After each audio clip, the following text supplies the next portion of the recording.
लेकिन देखिए हमास के तो 2 क्लियर विंग है। एक उसका मिलिट्री विंग है जहाँ पे कि वो हथियारबंद है, हाथ में उनके AK-47 है या आरपीजी है या हथगोला है। लेकिन हमास का दूसरा जो विंग है पॉलिटिकल विंग है जिसमें normal diplomats, normal technocrats, normal civilian है जो कि हमास के पॉलिटिकल विंग का हिस्सा रहे हैं। उनको तो कम से कम नए सरकार में जगह मिलनी चाहिए क्योंकि उन्होंने कभी नॉन वायलेंस का सहारा नहीं लिया। सबसे बड़ी बात है कि इजराइल ये भी दावा कर रहा है, डिमांड कर रहा है कि शिन बेट जो है उनकी जो इंटरनल स्पाई एजेंसी है वो ऑफिशियली अपना प्रेजेंस गजा में रखेगी। ये हमास को एकदम कतई पसंद नहीं है। हमास इतना मान गया है कि वो हथियार का इस्तेमाल बंद कर देगा लेकिन हथियार अपने पास ही रखेगा। जबकि आईडीएफ ये दबाव डाल रही है कि हमास जब हथियार डालेगा तो ये हथियार वो आईडीएफ को सौंप नहीं है। तो हमास भी तैयार हुआ है और हमास ने जिस तरीके से उनको मैसेज किया है आपकी डोनाल्ड ट्रंप को, वो एक ऐसा दहला उसने फेंका है कि इजरायलियों के चेहरे पर हवाइयां उड़ने लगी। ये जरूर जिक्र करना चाहूंगा कि हमास ने, आप इसको दानिशमंदाना कहें या प्रैक्टिकल कहें, क्योंकि हमास के पास कोई चारा नहीं था। वो इन द सेंस के ये बात बिल्कुल सही है, हमास का सिपाही अपना जो भी उसकी आखिरी खून की बूंद थी उसको वो कुर्बान करने के लिए तैयार था, पहले भी, आज भी, आगे भी रहेगा।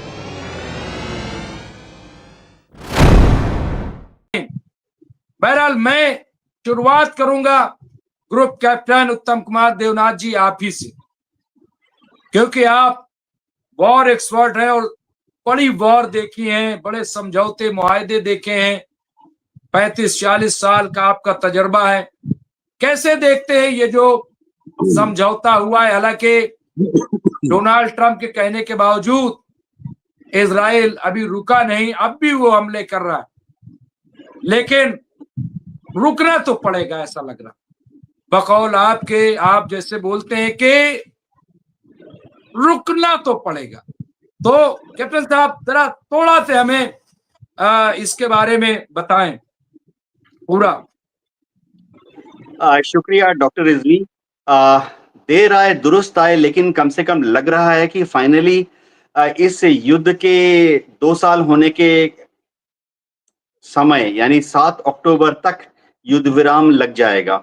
कोशिश तो यही कर रहे थे, अमेरिका और इजराइल की तरफ से भी थोड़ा सा साइकोलॉजिकल इनपुट था कि 1 अक्टूबर को जब इजराइल का बड़ा त्योहार होता है यौम किपुर, तब से ही युद्ध बंदी चालू हो जाए। लेकिन ठीक है, आज भी इजराइल की आईडीएफ ने जो बमबारी की है, सूत्रों के अनुसार कम से कम 20 सिविलियन गजा में मारे गए हैं। लेकिन डोनाल्ड ट्रंप की जो 20 सूत्रीय प्लान दिया है, कुछ हद तक वो वर्केबल लग रहा है। ऐसा लग रहा है कि नेतन्याहू उससे मानने पर विवश तो नहीं है, लेकिन ठीक है, ज्यादातर जो पॉइंट्स हैं वो इस दिशा में जा रहे हैं कि वो इजराइल के लिए, नेतन्याहू के लिए, उनकी जो लिकुद पार्टी का नेसेट में जो रुख है उसकी तरफ सपोर्टिंग लगता है। तो नेतन्याहू आस्ते आस्ते मान जाएंगे। दिक्कत आएगी हमास की तरफ से। देखिए, इसमें 2-4 जो मेजर पॉइंट्स हैं वो उन पे हमास को थोड़ी दिक्कत होगी। एक तो बोला जा रहा है कि हमास हथियार डाल दे। अब हमास इतना मान गया है कि वो हथियार का इस्तेमाल बंद कर देगा लेकिन हथियार अपने पास ही रखेगा। जबकि आईडीएफ ये दबाव डाल रही है कि हमास जब हथियार डालेगा तो ये हथियार वो आईडीएफ को सौंप दे। देखिए, जैसे हमने 1971 में ढाका में, 16 दिसंबर 1971 में ढाका में पाकिस्तान की 93,000 फौज से जब हथियार डलवाए थे तो सारे हथियार उसके बाद भारत की फौज के कब्जे में आ गए थे। हमास ऐसा हथियार के हैंडओवर करने के लिए तैयार नहीं है। एक और बात जो हो रही है कि इन 20 पॉइंट में से कि आईडीएफ जो है सीज फायर के बाद वापस लौट जाएगी, लेकिन इसकी जो फाइन प्रिंट है उसमें बहुत फर्क है। आईडीएफ ये कह रही है कि वो खान यूनिस से, रफा से या गजा जबालिया कैंप के आसपास से अपने टैंकों को, तोपों को और बख्तरबंद गाड़ियों को वापस ले जाएगी, लेकिन आईडीएफ के जो कमांडोज हैं और इन्फेंट्री हैं बूट्स ऑन ग्राउंड वहीं पर रहेंगे। सबसे बड़ी बात है कि इज़राइल ये भी दावा कर रहा है, डिमांड कर रहा है कि शिन बेट जो है, उनकी जो इंटरनल स्पाई एजेंसी है, वो ऑफिशियली अपना प्रेजेंस गजा में रखेगी। ये हमास को एकदम कतई पसंद नहीं है। तीसरा पॉइंट जहां हमास को दिक्कत आ रही है वो है कि चलो ठीक है, मान लेते हैं कि जो अंतरिम सरकार बनेगी सीज फायर के बाद उसमें हमास का कोई रिप्रेजेंटेटिव नहीं होगा। लेकिन देखिए, हमास के तो दो क्लियर विंग है, एक उसका मिलिट्री विंग है जहां पे कि वो हथियार बंद है, हाथ में उनके AK-47 है या RPG है या हथगोला है। लेकिन हमास का दूसरा जो विंग है, पॉलिटिकल विंग है, जिसमें normal diplomats, normal technocrats, normal civilian है जो कि हमास के पॉलिटिकल विंग का हिस्सा रहे हैं। उनको तो कम से कम नए सरकार में जगह मिलनी चाहिए क्योंकि उन्होंने कभी नॉन वायलेंस का सहारा नहीं लिया। लेकिन इसके बारे में कोई क्लैरिफिकेशन आ नहीं रही है। और डॉक्टर रिजवी देखिए, ये तो सिर्फ मरहम लगाने वाली बात है सीज़फायर की। असली चीज क्या है मैं बताता हूँ। असली चीज है कि ये 20 पॉइंट में कहीं पे भी क्लैरिफाई नहीं किया गया कि सीज़फायर के बाद जो असली मुद्दे हैं कि वेस्ट बैंक का क्या होगा। वेस्ट बैंक में जो इजराइल ने 45 इलीगल सेटलमेंट बना ली है, उनका क्या होगा। गोलान हाइट्स का क्या स्टेटस होगा। वो तो सीरिया में घुस गए हैं, गोलान हाइट्स और माउंट हर्बन तक कब्जा कर लिए हैं। उसके बाद लेबनान की तरफ अगर देखें तो वहां पे साउथ लेबनान में जहां पर हिजबुल्लाह का ज्यादा कब्जा था एक टाइम में, लिटानी रिवर तक, वहां अभी भी इजराइल की IDF अपना डोमिनेंट पोस्चर लगाई हुई है। क्या वापस वो लौट आएंगे IDF की तरफ? तो ऐसे छोटे बड़े काफी सारे मुद्दे हैं जिनका क्लैरिफिकेशन अभी तक बाकी है। और देखिए, शांति की बात हो रही है, सीज फायर का मतलब ये नहीं कि बस बम बरसाने बंद करने हैं। सवाल है उसके बाद क्या। गजा का रिकंस्ट्रक्शन करना पड़ेगा ना। तो अमेरिका बोल रहा है कि हम गजा के रिकंस्ट्रक्शन के लिए कोई फंडिंग नहीं करेंगे। यूरोप के देशों ने, इटाली, स्पेन, फ्रांस, जर्मनी ने कमिट करके अभी तक कोई कितना पैसा देंगे नहीं बोला है। अमेरिका दबाव डाल रहा है सऊदी पर, जॉर्डन पे, कतार पर, UAE पर, ओमान पर कि आप लोग पैसा कमिट कीजिए। अभी तक टोटल जो उन्होंने प्लेज किया है इन अरब मुल्कों ने $18.5 बिलियन, जबकि वहां पर जो इंटरनेशनल आर्किटेक्ट्स हैं, टेक्नोक्रेट्स हैं, टाउन प्लानर्स हैं, उनका अंदाजा ये है कि $65 बिलियन की दरकार पड़ेगी गजा के रिकंस्ट्रक्शन में। तो वो कहां से आएंगे। और चलो इनको भी छोड़ देता हूं। सबसे बड़ा मुद्दा और असली मुद्दा तो ये है ना कि उसके बाद क्या।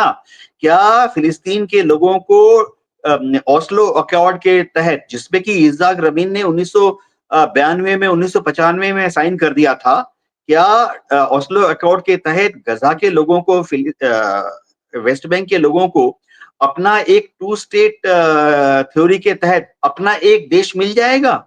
तो कोई बात ही नहीं है, उसका कोई संदर्भ ही नहीं है, रेफरेंस भी नहीं है। तो अभी तो बहुत बड़े बड़े मुद्दे बाकी हैं। जी डॉक्टर रिजवी।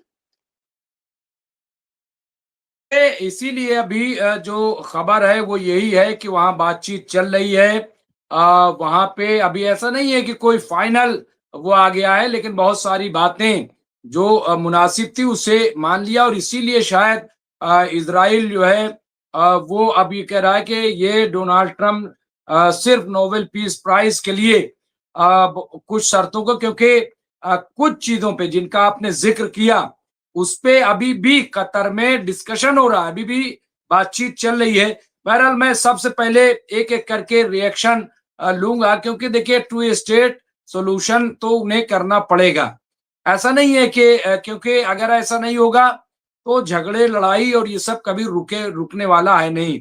और मेरे ख्याल से सब पे चीजों पे नजर है। लेकिन मैं आऊंगा राशिद रिजवी साहब, कैसे देख रहे हैं जो ये प्लान है।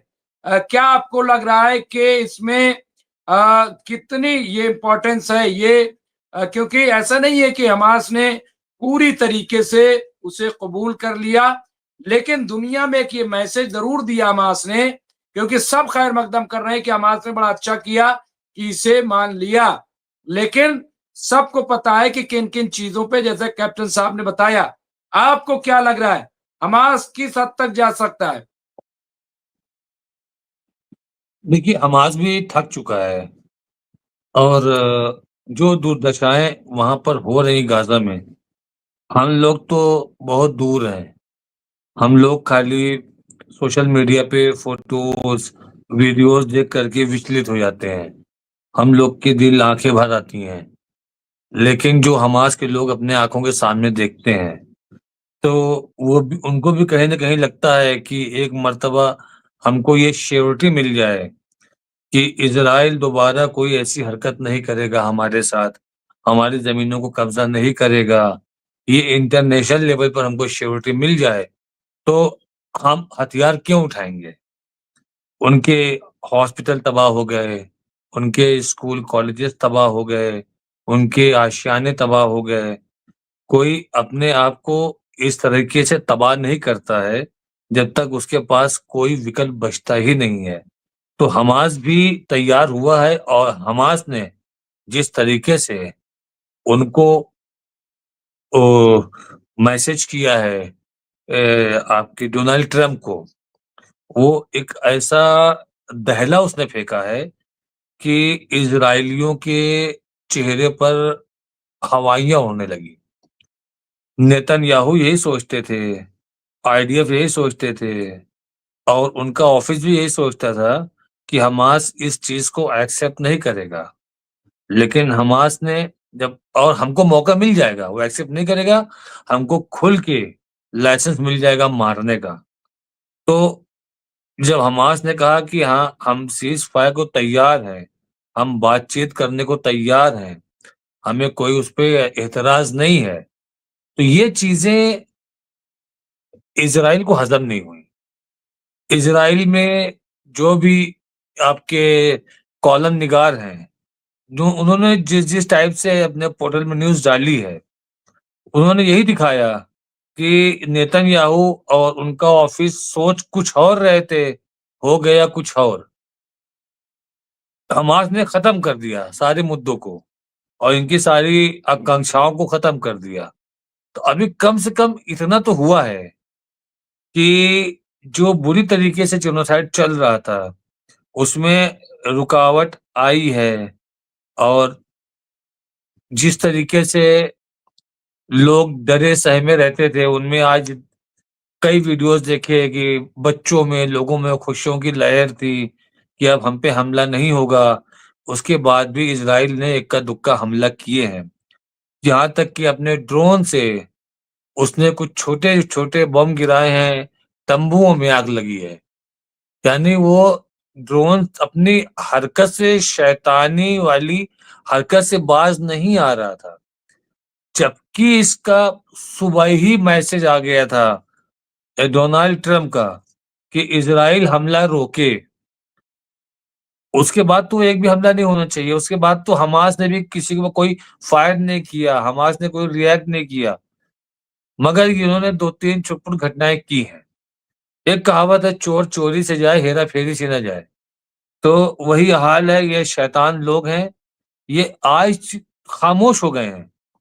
कहीं न कहीं बहुत ज़्यादा प्रेशर में है इज़राइल भी, अमेरिका भी। इज़राइल के लिए, नेतन्याहू के लिए कुछ 2-3 महीने पहले डोनाल्ड ट्रम्प ने जब ईरान से वॉर चल रही थी, तो बहुत गंदी गाली का इस्तेमाल किया था, जो हम नहीं ले सकते यहाँ पर नाम। इतना ज़्यादा वो नेतन्याहू से फ्रस्ट्रेटेड हैं। लेकिन डोनाल्ड ट्रम्प करें क्या? लॉबी पूरी मजबूत किया नेतन्याहू ने और सारी चीज़ें अपने पक्ष में वो करवाता जा रहा है। तो हमने तो ये देखा है कि जो ड्राफ्ट तैयार किया गया था और जो क्लेम है अरब कंट्रीज़ का, पाकिस्तान ने भी इसके ऊपर कुछ रिएक्ट किया था कि जो चीज़ हमको दिखाई गई थी, ये वो चीज़ तो नहीं है, जो अभी शो की गई है। इसमें कुछ रद्द-बदल होने ज़रूरी हैं। तो रद्द-बदल के ऊपर अमेरिका तो तैयार है, चूँकि ड्राफ्ट कराने वाले कौन थे, करने वाले कौन थे? सब वही लोग थे। हम पहले भी आपको इन्फॉर्म किए थे कि जिनका मसला है सीज़ फायर का, तो वो 2 मुल्क होते हैं, वो 2 लोग होते हैं जिनके बीच विवाद होता है। लेकिन ये सीज़ फायर किसके-किसके बीच में हुआ? डोनाल्ड ट्रम्प और नेतन्याहू के। यहाँ पर पीएलए नहीं था, यहाँ पे हमास नहीं था, यहाँ पर अरब कंट्रीज़ के कोई लोग नहीं थे। बस उनसे डिस्कशन हो गया कि हाँ, इसको खत्म करना चाहिए, हम इसके ऊपर एक ड्राफ्ट बनाएंगे और ड्राफ्ट के ऊपर सबको एग्री होना पड़ेगा, ये सब रुकना पड़ेगा। अचानक डोनाल्ड ट्रंप के अंदर ह्यूमैनिटी पैदा हो गई, हमदर्दी पैदा हो गई। अगर आपके एक स्टेटमेंट से, एक ट्वीट से सीज फायर रुक सकता था, तो आप 1 साल पहले भी रोक सकते थे, लाखों लोगों की जान बच जाती। मगर आपको अपनी पॉलिटिक्स चमकानी थी, आपको नोबेल पीस पुरस्कार चाहिए था। तो अगर ये नोबेल पीस पुरस्कार वाला टाइम अभी नहीं आता, तो हम क्या सोचते हो कितने लोग मारे जाते? जो बचे हुए थे उसमें भी आधे हो जाते, क्योंकि आपने इसको रोका नहीं है। अच्छा, आप उसको रोकते भी नहीं, चलिए आप, वो आपकी बात नहीं मान रहा था, आप उसको हथियार नहीं देते, आप उसकी फाइनेंशियल हेल्प नहीं करते, वो सब तो आप करते गए ना। जी मुमताज साहब।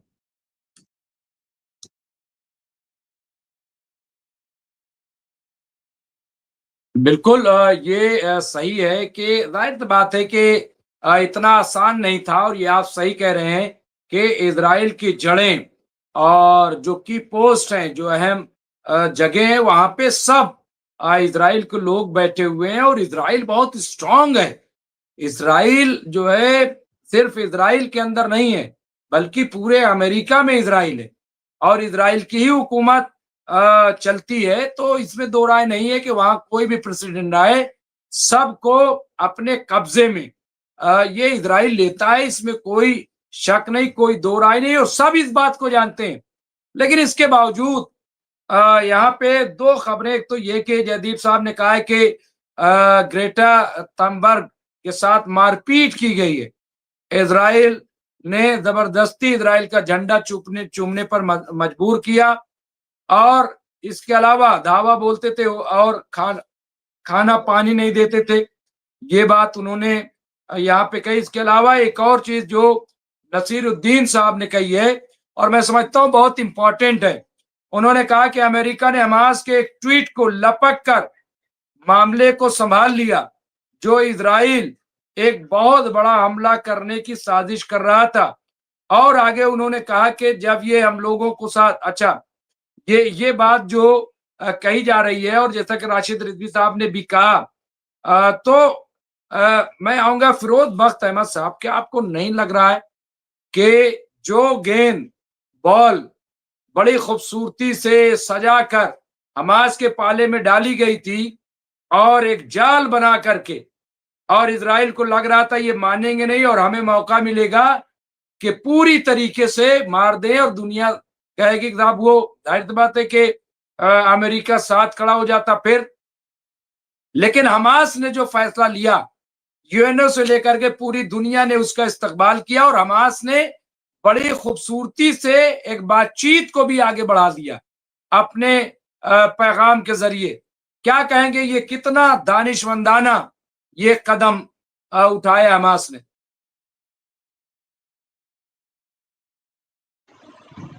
जी, डॉक्टर मुमताज आलम रिजवी साहब, आपको और आपके तमाम सामीन को मेरा सलाम।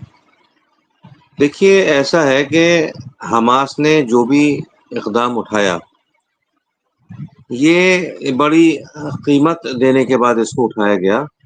यानी इसकी कीमत ये समझिए कि तकरीबन 30-40% जो आपका वो है फ़लस्तीन, उसके एवज़ ये इक़दाम उन्होंने उठाया है, पहली चीज़। दूसरी चीज़ ये है कि जहाँ तक हमास का ताल्लुक़ है, हमास जो भी इक़दाम उठाए, हमास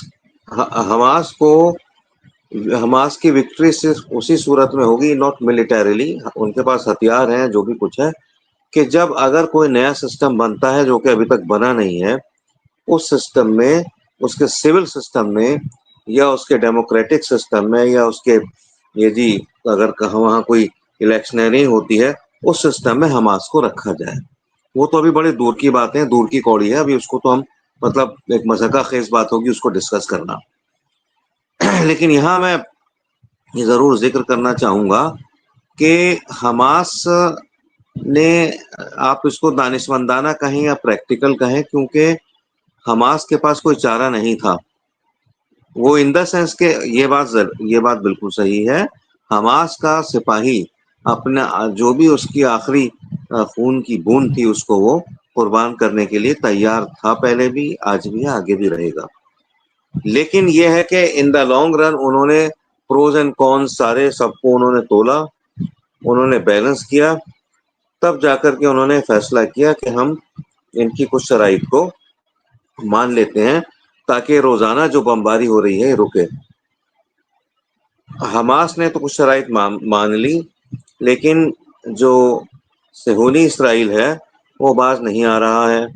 उसने आज भी काफी सारे लोगों को वहां 60-70 लोगों को वहां पे जो है उनको शहीद कर दिया है, और ये तो 2 साल से चल रहा है और ये मुझे पता नहीं आगे कितना चलेगा। तो ये जो एक तरह का वो चल रहा है cease fire type, it is at a very huge cost, लेकिन ये अभी तक हुआ नहीं है। इसमें कोई बहुत ज्यादा खुश होने की जरूरत नहीं है, क्योंकि बड़ी बर्बादी, जानो माल, या आप ये देखिए कि 75% जो होम्स हैं गाजा के लोगों के वो खत्म हो गए। और अभी बता रहे थे, राशिद साहब भी शायद बता रहे थे कि उनकी हॉस्पिटल सारे बम्बार्डमेंट जानबूझ के हॉस्पिटल्स के ऊपर किया गया है। हॉस्पिटल्स नहीं रहे, स्कूल नहीं रहे, कल्चरल इंस्टीट्यूशंस नहीं रहे, स्पोर्टिंग स्टेडिया नहीं रहे, कुछ वहां बचा नहीं है। ठीक है, और एक तरह का उन्होंने गाजा को तो कब्रिस्तान ही बना दिया। वेस्ट बैंक की भी कोई अच्छी हालत नहीं है। लेकिन यही बात, जैसे देवनाथ जी कहते हैं कि आखिर ये जंगली पना, आखिर ये शैतानियत कब तक चलेगी, कभी तो रुकेगी, और ये रुकेगी और रुकने के आसार हैं। अब पता नहीं 7 अक्टूबर को रुके या नहीं रुके। ठीक है, अभी बातें चल रही थी, शायद आपने ही कहा था कि अमेरिका ने फंड देने का कोई वायदा नहीं किया है। इसमें तो 20 साल लग जाएंगे गाजा को खड़ा करने में, जो बर्बादी वहां पे हुई है। ठीक है, उसके बाद लीगल बड़े उसमें जो है टेंगल्स रहेंगे। जब उसको रीबिल्ड करेंगे तो वहां तो उनके कोर्ट भी टूट गए हैं। मतलब जो उनके जो भी कोर्ट थे, यानी जैसे हमारे यहाँ हाई कोर्ट होते हैं या सुप्रीम कोर्ट है, उनके तो कोर्ट भी नहीं रहे, उनके यहाँ कुछ बचा ही नहीं। तो इस सिविलाइजेशन को रीबिल्ड करने में बड़ा वक्त लगेगा, और वक्त से ज्यादा जो उलझनें आएंगी, अगर ये अमेरिका और इसराइल समझ रहे हैं इन्होंने वॉर जीत ली है, और यानी उन लोगों से जीत ली है कि जिन्होंने अपनी शहादत पेश की है, अपनी डेड बॉडीज पेश की है, तो वो बहुत भारी गलती में है। ये वॉर मिलिटरीली भले ही अमेरिका और इसराइल जीत गए हों, लेकिन जो मॉरल विक्ट्री है वो उन शहीदों की हुई है। आप कह रहे हैं 66,000 मारे गए, ये ठीक नहीं है, ये फिगर ठीक नहीं है। 6.5 से 7 लाख लोग मारे गए हैं।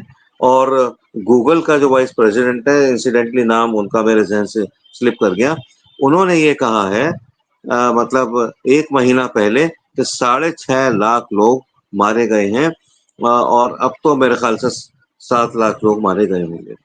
तो सफाया कर दिया गया, पूरी एक सिविलाइजेशन खत्म हो गई। तारीख में ऐसा कोई एग्जाम्पल नहीं मिलेगा। कितनी वॉर्स ले लो, world war 1, world war 2, कुबला Khan फलाने, जिनके नाम ले रहे थे कल या परसों अंजर साहब, ये इन सब से ज्यादा खतरनाक जो है यहाँ सिलसिला है। और इसका जो जब ये वॉर बंद होगी, इस पे किताबें लिखी जाएंगी, इस पे फिल्में बनेंगी, तो लोग जो है बात बड़ा हम करेंगे मतलब कि फिल्में बनेंगी और वो सब होगा, वो ठीक है, वो बहुत सारी चीजें होंगी। अभी ये मसला हल नहीं हुआ है और मेरे ख्याल से भी बातचीत चल रही है। जयदीप सिंह मुंदला साहब ने अपडेट दी है कि ट्रम्प ने एक ट्वीट में कहा है कि हमास की को जल्दी कैदियों को छोड़ना होगा। समझ नहीं आ रहा है कि ट्रम्प इतनी जल्दबाजी क्यों दिखा रहा है, नंबर 1। नंबर 2, हसन रिजवी साहब ने जो लिखा है कैप्टन साहब, वो बहुत गौरतलब है और मैं चाहूंगा कि इस पे भी, क्योंकि ये जितना हम लोग समझ रहे हैं प्लान और ये कुछ भी नहीं है। मैं समझता हूं कि ये काबिले एतबार लोग नहीं है।